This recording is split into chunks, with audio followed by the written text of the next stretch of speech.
మెగానెట్ TV ప్రపంచ రక్షణ రంగంలో భారత్ తనదైన ముద్ర వేస్తుంది. గతంలో కేవలం దిగుమతులపై ఆధారపడిన మన దేశం ఇప్పుడు అత్యాధునిక రక్షణ వ్యవస్థలను ఎగుమతి చేసే స్థాయికి చేరుకుంది. ఇది నిజంగా ఒక సంచలనం అనే చెప్పాలి. ఇప్పుడు భారత రక్షణ కవచంపై గల్ఫ్ దేశమైన యునైటెడ్ అరబ్ ఎమిరేట్స్ అంటే యుఏఈ కన్ను పడింది. ప్రపంచంలోనే అత్యంత వేగవంతమైన క్షిపణిగా పేరుగాంచిన బ్రహ్మోస్ సూపర్సోనిక్ క్రూయిజ్ క్షిపణులు, అలాగే వ్యూహాత్మకంగా చాలా కీలకమైన Akashteer air defence command and control సిస్టమ్ను కొనుగోలు చేసేందుకు యుఏఈ ఉత్సాహం చూపిస్తుంది. దీనికి సంబంధించిన ప్రాథమిక స్థాయి చర్చలు ఇరు దేశాల మధ్య చాలా వేగంగా జరుగుతున్నాయి. ఈ పరిణామాలు భారత రక్షణ రంగానికి కొత్త దిశ నిర్దేశం చేస్తున్నాయి.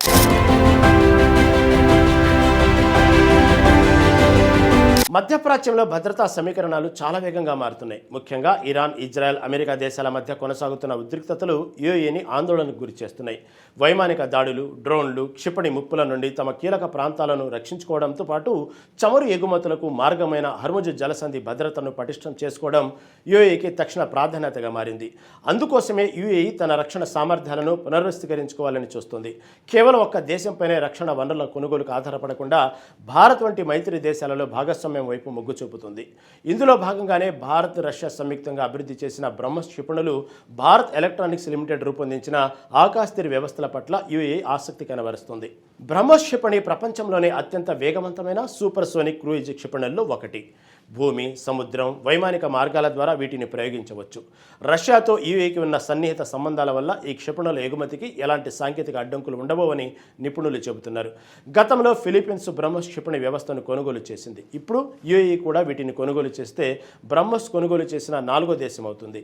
ఇండోనేషియా, వియత్నాం, థాయిలాండ్ వంటి దేశాలు కూడా బ్రహ్మోస్ పట్ల ఆసక్తి చూపిస్తున్నాయి. మరి ఆకాశ్-తీర్ విషయానికి వస్తే ఇది భారత్ అభివృద్ధి చేసిన ఒక ఆధునాతన air defence command and control system. శత్రు విమానాలు, డ్రోన్లు, క్షిపణుల ఉనికిని యుద్ధరంగంలో వేగంగా గుర్తించి వాటిని తిప్పికొట్టడంలో ఇది కీలక పాత్ర పోషిస్తుంది. బెల్ దీనిని భారత సైన్యంతో కలిపి అభివృద్ధి చేసింది. దీనిని భారత్ యొక్క ఐరన్ డోమ్గా కూడా వర్ణిస్తున్నారు. చైనా, పాకిస్తాన్ ముప్పులను ఎదుర్కోవడంలో ఇది ఎంతగానో సమర్థవంతంగా పనిచేస్తుందని నిరూపించుకుంది.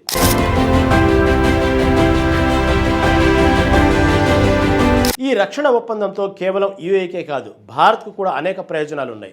అంతర్జాతీయ రక్షణ మార్కెట్లో భారతీయ ఉత్పత్తులకు మరింత గుర్తింపు లభిస్తుంది. ఇది మన దేశ రక్షణ పరిశ్రమకు గొప్ప ప్రోత్సాహాన్ని ఇస్తుంది. కేంద్ర ప్రభుత్వం రక్షణ ఉత్పత్తుల స్వదేశీ తయారీని ప్రోత్సహించడానికి అనేక సంస్కరణలు చేపట్టింది. ఈ సంస్కరణల వల్ల భారత రక్షణ ఎగుమతులు రికార్డు స్థాయిలో పెరుగుతున్నాయి. మార్చి 2026తో ముగిసిన ఆర్థిక సంవత్సరంలో భారత రక్షణ ఎగుమతులు తొలిసారిగా $4 బిలియన్ మైలురాయిని దాటాయి.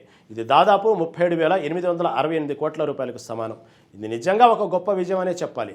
గతంలో ఇతర దేశాల నుంచి రక్షణ పరికరాలను దిగుమతి చేసుకునే మనం ఇప్పుడు ప్రపంచ దేశాలకు వీటిని ఎగుమతి చేసే స్థాయికి చేరుకున్నాం. ఆకాశ్-తీర్ వంటి స్వదేశీ సాంకేతికతలు ఆధునిక యుద్ధరంగంలో మన సామర్థ్యాన్ని చాటి చెప్తున్నాయి. ఈ వ్యవస్థలు శత్రు విమానాలను, డ్రోన్లను, క్షిపణులను గుర్తించి వాటిని నిర్వీర్యం చేయగలవు. ఇది యుఏఈకి కూడా చాలా అవసరం. అమెరికాకు చెందిన పెట్రియాట్, థాడ్ వంటి రక్షణ వ్యవస్థలను కలిగి ఉన్నప్పటికీ భారత్ ఆకాశ్-తీర్ సాంకేతిక యుఏఈకి మరింత రక్షణ కవచంలో ఉపయోగపడుతుంది. ఈ అంతర్జాతీయ రక్షణ సహకారం భారత్, యుఏఈ మధ్య సరికొత్త వ్యూహాత్మక మైత్రికి బలమైన పునాది వేయనుంది. ఇది కేవలం రక్షణ ఒప్పందంగానే కాకుండా రాజకీయంగా, ఆర్థికంగా కూడా ఇరు దేశాలకు చాలా లాభాలను చేకూరుస్తుంది. ప్రపంచ వేదికపై స్వదేశీ రక్షణ ఉత్పత్తుల పరిణితి పెంచుతుంది. ఇది కేవలం ఒక రక్షణ ఒప్పందం మాత్రమే కాదు, వ్యూహాత్మక బంధాలను బలోపేతం చేసుకునే ఒక గొప్ప అవకాశం.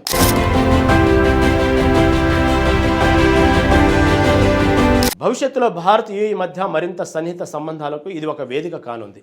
రక్షణ రంగంలోనే కాకుండా ఆర్థిక, సాంస్కృతిక రంగాల్లో కూడా ఇరు దేశాల మధ్య సహకారం పెరుగుతుందని అంచనా వేస్తున్నారు.